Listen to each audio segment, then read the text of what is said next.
Hi there. Welcome to Have It All. I am your host and the creator, Anna K. Morris, and I'm thrilled that you're here because if you are here, it means that you're interested in having it all, or maybe you're curious about what I and my guests have to say about having it all. Can we? Do we know what it is that we want?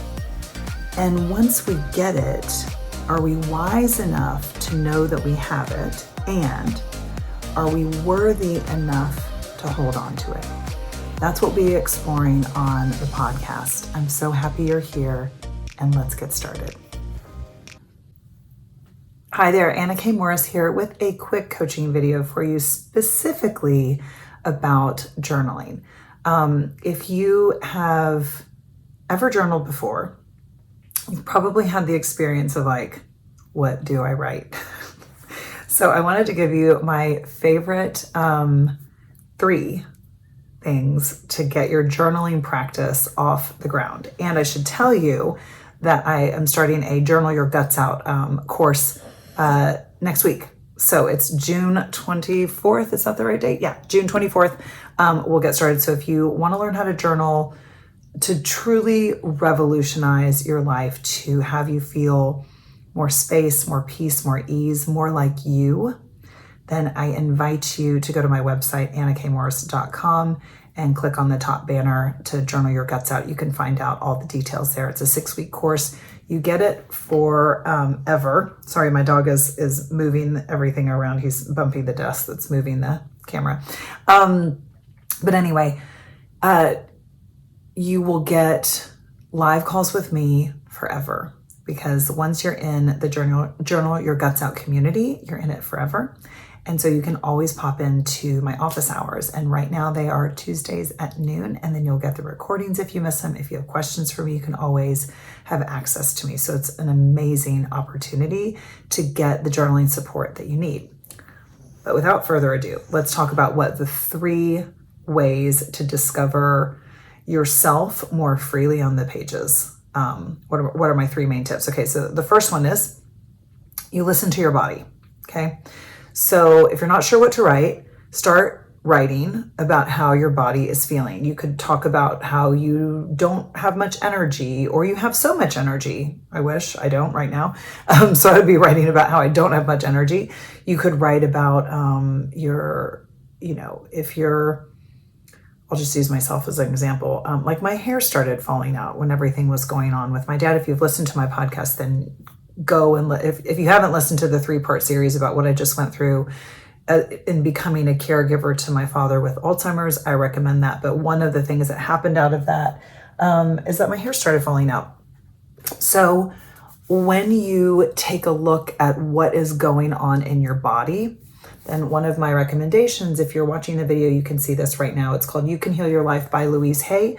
Is you can either buy the book, or if you already have it, then you know what I'm talking about. You can just look up what it is that you're having in your body happen, or you can Google it. So good example, hair falling out, right? So let's take a look. So then I would then journal about this, but I would look at, what is it, hair. Okay, so you just look up the thing right here. Here it is, hair.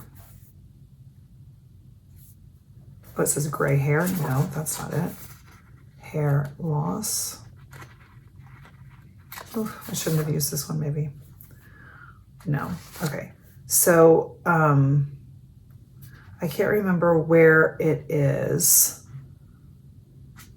but let me just look. I should have had this ready. Oh, the benefits of having hair. 152 is what I need to look at. Okay, let's see. Here we go. Hair.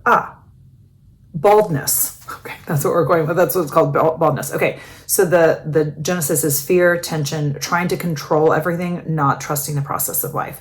So then what I started journaling about when that started happening with me a few months ago was, where am I trying to control everything? Where am I not trusting God? Where am I not trusting the process of life? And that took me down an amazing rabbit hole of all the ways that I wasn't trusting the process of life, right? And I just kept looking and kept looking.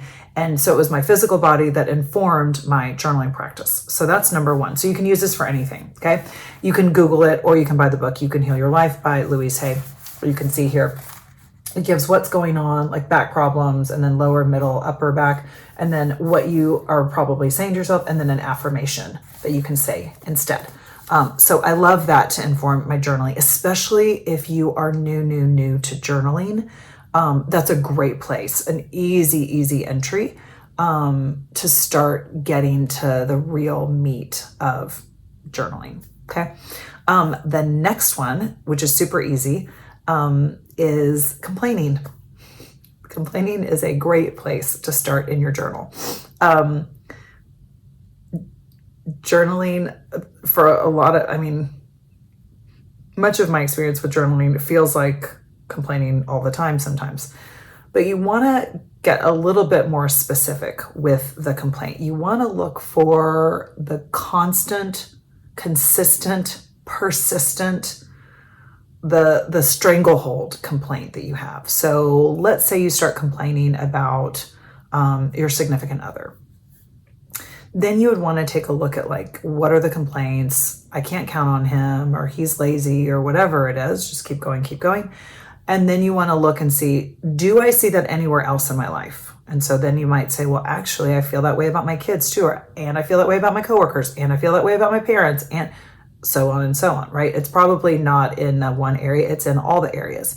So then you would take a look at, how am I that way? Because what happens is that you're always a clearing for what it is that you're getting, right? Which is good news, bad news.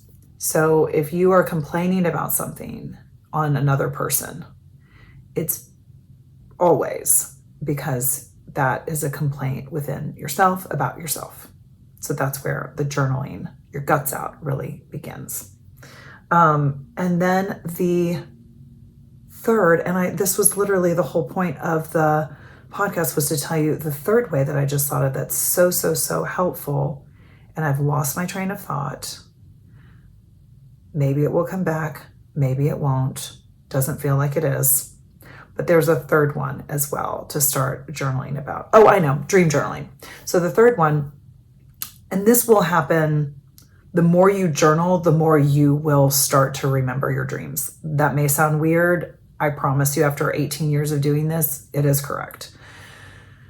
I've always been a pretty vivid dreamer, but I haven't always known how to journal about my dreams. So this is what you want to do. You want to pay attention to, if you have a dream, don't worry so much about the details of the dream. They're always really weird, right? You want to pay attention to how you felt in the dream, and most importantly, how you felt when you woke up from the dream.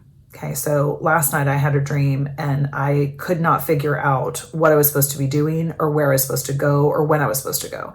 But I knew I was supposed to go somewhere at some time, and that I felt like I was late. I don't really know what that was based on, but like I had this general anxiety of, like, I couldn't figure out where or what to do next. And I promise you that is exactly how I feel right now. In fact, even shooting this coaching video and podcast, I was like, should I be doing this? And I'm like, I don't know. I'll give it a try. I need to do something. I've been out of the game for a little bit. I'm getting my sea legs back.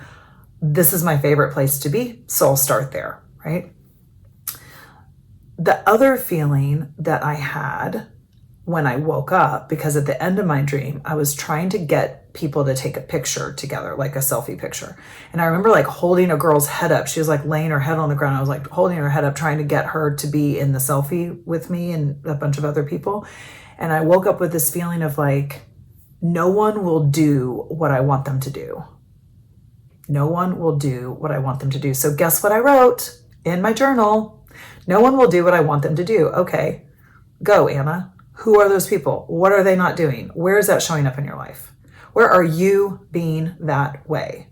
So that's the most fun part of journaling, is when you can start to crack through some of those barriers that you have with yourself, right? That dream journaling is one of my absolute favorites. And it's okay, again, if you don't remember your dreams, but you will usually wake up with a feeling. You can never have a feeling in a dream that is not real for you, that is not actually how you're feeling in your subconscious. Okay. And that can very much inform what it is you want to write about. And then, like in my case right now, I am taking new actions of what have I been avoiding, not doing, all these different things, because I can tell that a big part of my paralysis has been my own lack of taking action, of doing things. And so I'm just wandering around like, what do I do? What do I do? The answer is always something. Do something. The path will show up as you do something, anything. It's okay if it's not the right thing. It will show up, and trusting the process. Also, by trusting the process, my hair will stop falling out. You can see all the good things. So I hope that that helps. I would love to see you in the Journal Your Guts Out course. We are starting next week, June 24th. It's a quick little 6-week course. But again, the beauty of it is that you get it forever. So you're always going to be in my little tab in the back office. That you will always get my office hours. You will always get access to me. So no matter where you are in your journey with your life, with journaling, whether you ever pick up a pen or not, you will be in this community and you will be able to pop in and I will coach you personally. So pretty great deal. It's only $497 and we're going to be doing it most of July. So the fun news is that, especially if you're traveling, my favorite places to journal are when I'm not at home, when I'm traveling somewhere, most especially on an airplane. Kind of hard in the car, although I do have clients that journal in the car. I'm not very good at that. But in new places, things unlock. So if you have that story that like, oh, I shouldn't do this because I'm going to be on vacation, 100% no. That is exactly why you should do it. Journaling when you are in new environments is radically different, totally magical, and expedites the process of getting to know yourself better. Okay, so you can go to annakmorris.com. And if you are enjoying this podcast, then please shoot me a review, send me a comment. Let me know what you're thinking. Let me know what you want to hear more of, less of. I'm here for it. I love you. Thank you. Thank you. Thank you for being here. And thank you for showing up for yourself in your life. It means the world, not just to you, but to all of those around you, and most especially to the people that love you the most, your family. Thank you so much for being here. It is an honor and a privilege to have this conversation with you as we expand in the world. What is it that we want? Do we believe that we can have it all? I hope this episode gave you some insights and some things to think about, and most importantly, some actions to go and take in your own life. If one of those actions is reaching out to me, I'm so thrilled and honored. You can always find me on my website, annakmorris.com, and you can always send me an email, hello@annakmorris.com. DM, texting, if you have my number, any of that is great too, and I would love to be in touch with you and help you have it all. I love you, and thank you so much for being here.